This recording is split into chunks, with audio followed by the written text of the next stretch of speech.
पैसे का लोभ व्यक्ति से क्या करवा देगा, ये कुछ ठिकाना नहीं है मित्र। जिसके पिता ने आजीवन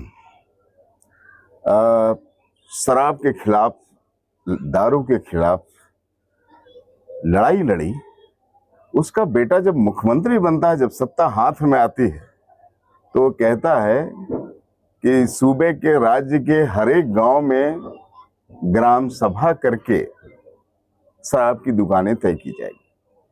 अब शराब के लिए ग्राम सभा होगी हमारे राज्य में। जिस राज्य के गांवों में पेयजल की कमी है, शुद्ध पेयजल छोड़ दीजिए, पेयजल की कमी है, लोग पीने का पानी और रोजमर्रा के लिए पानी के लिए कई किलोमीटर दूरी तय करके पानी मुहैया करते हैं। ऐसे भी बहुत सारे गांव अभी भी हमारे प्रदेश में है, जबकि जल नल योजना यहाँ पे चालू है, लेकिन जल नल योजना का जो हालात राज्य सरकार का भ्रष्ट तंत्र ने कर रखा है कि ये योजना हाशिए पे है, भ्रष्टाचार हावी है।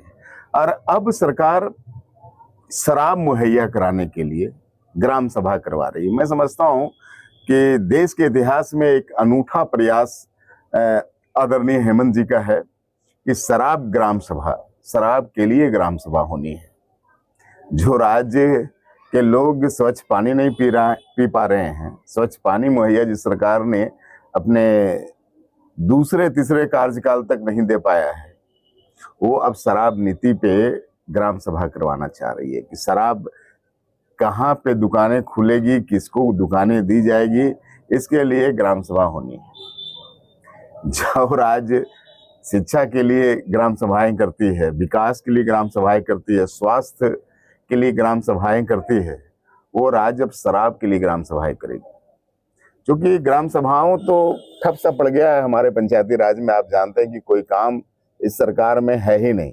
हमारे जितने भी पंचायती राज प्रतिनिधि हैं, चाहे मुखिया हो, पंचायत समिति हो, जिला परिषद हो, प्रमुख हो, वार्ड सदस्य हो, सभी बेकार हो गए हैं, क्योंकि कोई काम, कोई योजना और कोई आवंटन सरकार उसको दे नहीं पा रही है।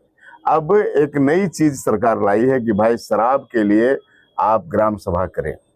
ग्राम सभाएं होनी थी बालू के लिए, जो बालू की तस्करी खुलेआम हो रही है और उस बालू से कुछ राजस्व आता ग्राम सभाओं को, तो उसके लिए सरकार कोई नीति नहीं तय कर रही है। लगातार बालू की तस्करी जारी है और आम जनों को बालू की दिक्कत हो रही है। ऊंचे दामों पे अपना ही बालू को खरीदना पड़ रहा है। बालू की तस्करी झारखंड से बिहार हो रही है, लेकिन शराब के लिए सरकार बहुत सीरियस है। हेमंत जी को पता नहीं क्या चढ़ा है कि वो जन जन तक शराब पहुंचा देना चाहते हैं। अपने पिताजी की जो इच्छा थी, शराब के विरोध में जो आंदोलन था उनका शराबबंदी के लिए, उन इच्छाओं से अब हेमंत जी को कोई माने मतलब नहीं है। क्योंकि हेमंत जी अपने शराब नीति की वजह से आकंठ भ्रष्टाचार में डूबे हुए हैं और लगातार सीबीआई जांच की मांग हो रही है, लेकिन वो आईवास के लिए अपने एसीबी के द्वारा अपने करीबी पदाधिकारियों को हिरासत में गिरफ्तारी करवा रहे हैं, ताकि लोगों को लगे कि बहुत जांच हो रही है। और हम जानते हैं कि इस तरह के जांच का क्या नतीजा होना है, क्योंकि जिस भ्रष्टाचार में जो खुद नंगा है वो आखिर क्या जांच करवाए।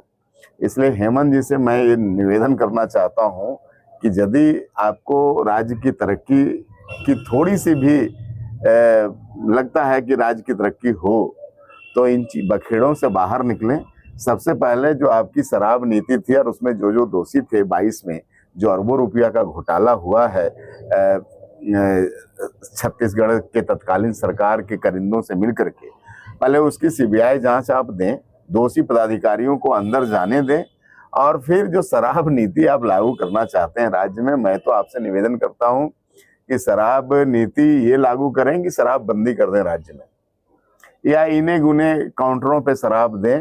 और मैं समझता हूं कि इस तरह से शराब आप जन जन तक मुहैया कराना चाहते हैं ग्राम सभा करवा करके, तो राज्य में जिस तरह से अपराध चरम पर है, इस अपराध की तो प्रकाष्ठा हो जाएगी। सभी खुलेआम अपराध तो अभी हो ही रहे हैं, लूट, छिनतई और हत्याएं लगातार हो रही है।